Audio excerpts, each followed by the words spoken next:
वज़ीर-ए-आज़म ने IMF शराइत पर बिजली की कीमत में इजाफा मजबूरी करार दे दिया। 200 यूनिट तक इस्तेमाल करने वालों पर बोझ न डालने की यकीन दहानी भी करा दी। जो घरेलू सार्फिन है इसका उनके ऊपर बोझ नहीं पड़ेगा, जो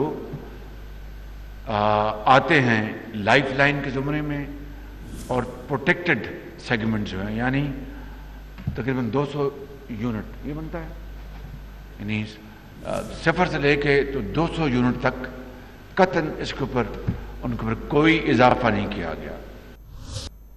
आज़म शहबाज शरीफ ने वफाकी काबीना का इजलास कल तलब कर लिया। ज़राए के मुताबिक इजलास में दीगर अहम उमूर के साथ साथ कौमी भंग पॉलिसी पेश की जाएगी। मज़ीद जानते हैं डॉन न्यूज़ के नुमाइंदे ताहिर शिरानी से। ताहिर, बताइएगा इस पॉलिसी से मुताल्लिक और इजलास से मुताल्लिक। जी बिल्कुल, वज़ीर-ए-आज़म की जानिब से कल वफाकी काबीना का अहम इजलास तलब किया गया है, जिसमें 4 नुकाती एजेंडा जो इजलास में मंजूरी के लिए पेश किया जाएगा। तहरीक इंसाफ हुकूमत के दौर में जो भंग पॉलिसी पर काम शुरू हुआ था वो मंजूरी के लिए कल पेश की जाएगी, और कौमी स्पोर्ट्स पॉलिसी 2022-27 भी इजलास के एजेंडे में शामिल है।